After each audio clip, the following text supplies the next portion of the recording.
Shalom Jemaat Kekasih Tuhan, selamat malam. Apa kabar Bapak Ibu Saudara-saudari pada malam hari ini? Harapannya kita semua dalam keadaan sehat dan selalu dalam lindungan Tuhan Yesus Kristus.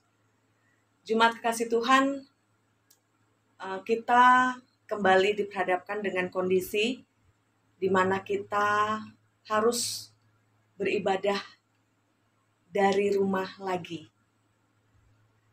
Karena kita sempat beberapa bulan, beberapa minggu sudah melakukan ibadah di gedung gereja, tetapi kondisi perkembangan pandemi COVID-19 khususnya di wilayah Kalimantan Utara membawa kita untuk kembali beribadah dari rumah jemaat.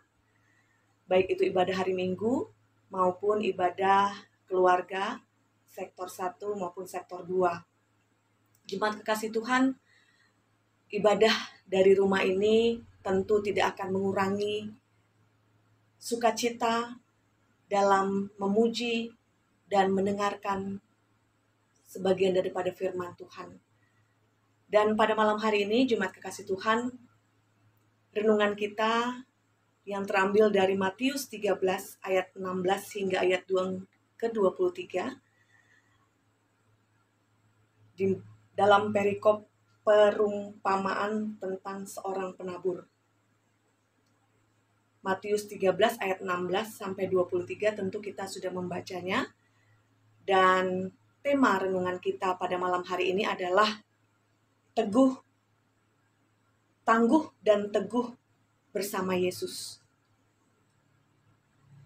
Jemaat kasih Tuhan, di dalam perumpamaan ini, di dalam ayat-ayat firman Tuhan yang sudah kita baca tentang perumpamaan tentang seorang penabur, perumpamaan ini tentu berbicara tentang 4 cara dalam menerima firman Tuhan. Di dalam ayat-ayatnya telah tertulis 4 cara dalam menerima firman Tuhan. Cara-cara itu adalah, yang pertama adalah benih yang ditabur di pinggir jalan. Benih yang ditabur di pinggir jalan. Itu seperti firman Tuhan yang ditaburkan atau didengarkan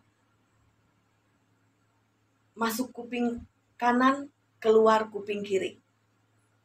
Artinya apa?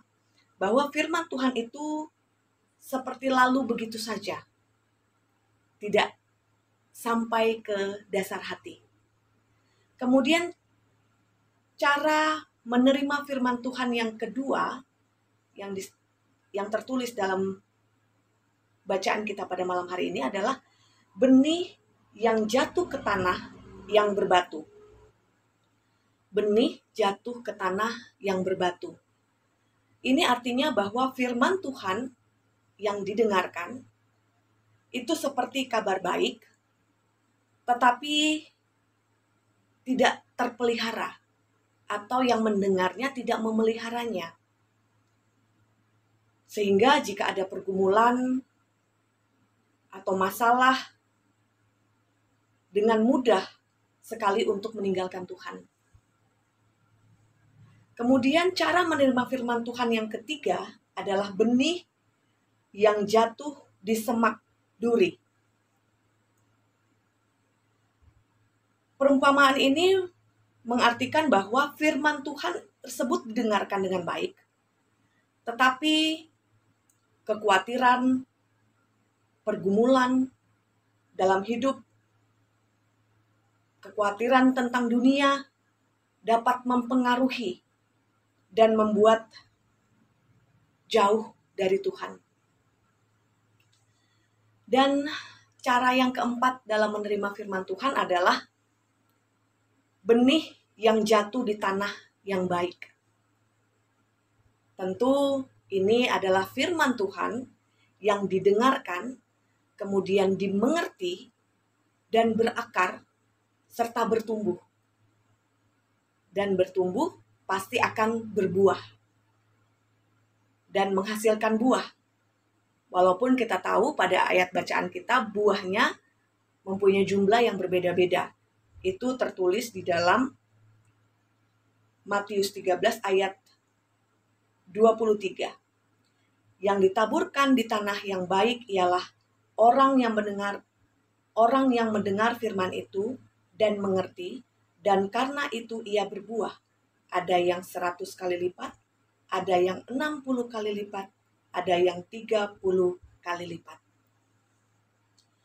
Jemaat kekasih Tuhan, benih yang ditabur, tentu kita tahu bahwa itu merupakan benih itu adalah kabar sukacita. Firman Tuhan yang memberitakan kabar sukacita. Kemudian penaburnya tentu kita tahu bahwa Yesus Kristus yang sama. Tetapi penerimanya, cara menerimanya, itu yang berbeda-beda. Tadi sudah disampaikan ada 4 cara dalam menerima firman Tuhan. Atau dalam menerima benih firman Tuhan tersebut. Jemaat kasih Tuhan, kenapa demikian? Pertanyaannya seperti itu ya. Firman Tuhan yang sama,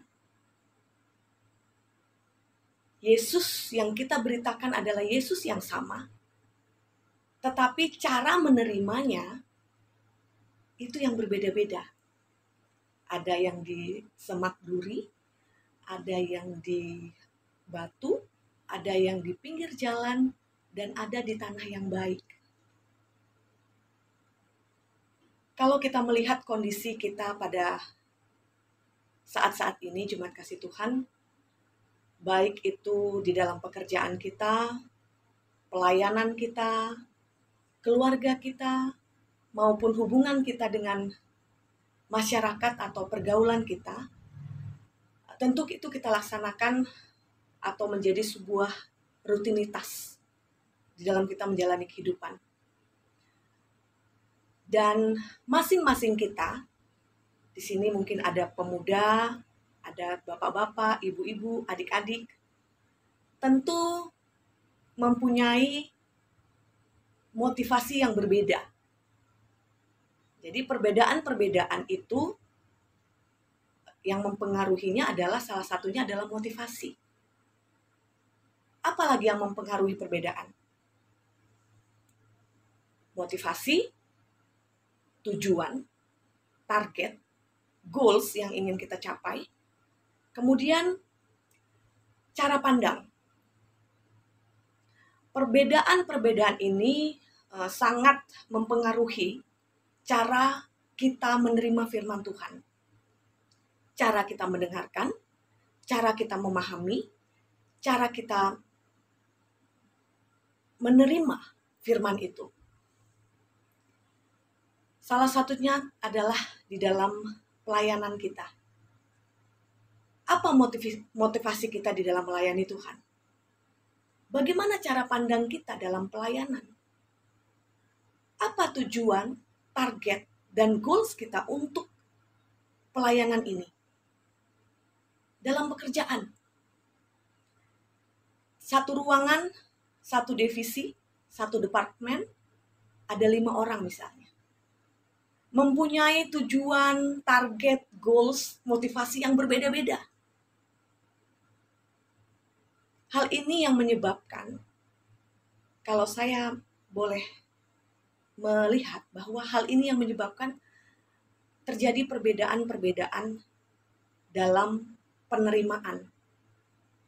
Yang kita renungkan pada saat ini adalah firman Tuhan. Motivasi mungkin yang salah, tujuan kita mungkin yang salah, atau target kita yang salah, atau cara pandang kita yang berbeda. Jemaat kekasih Tuhan,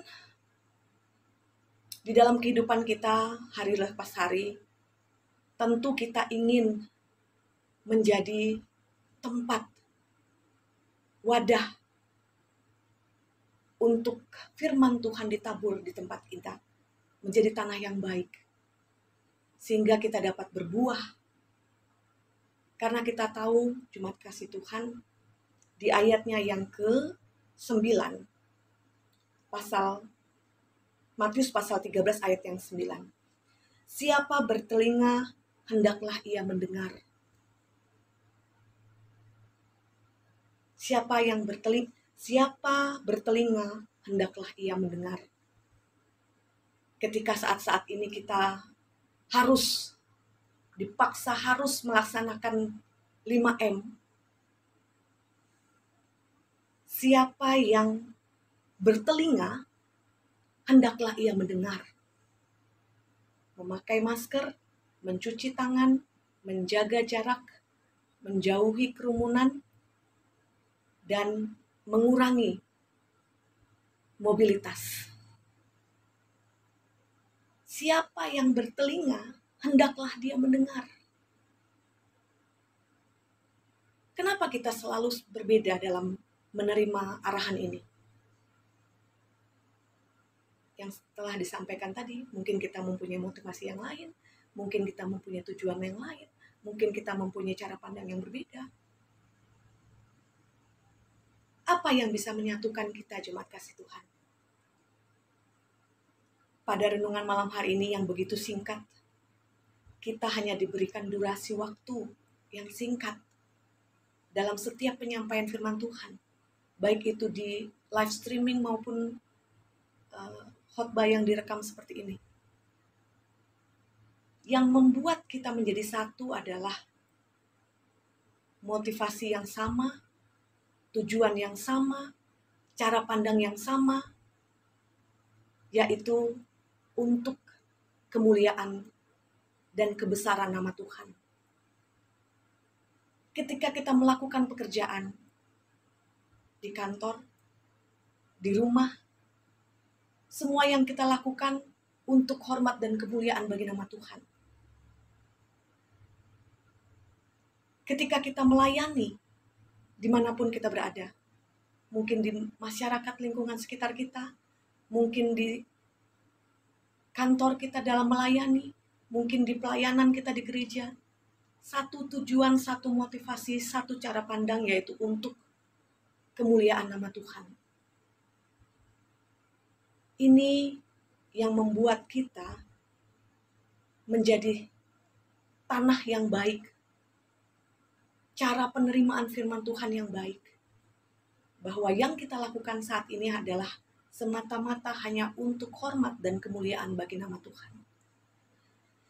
Jemaat kekasih Tuhan,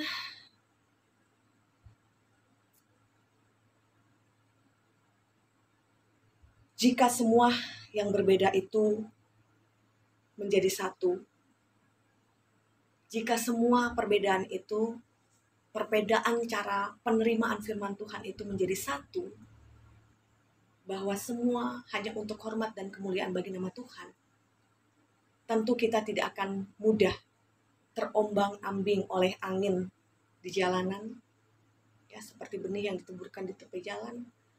Tentu kita tidak mudah menjadi layu, seperti benih yang ditaburkan di batu, tidak berakar. Dan kita tentu tidak akan menjadi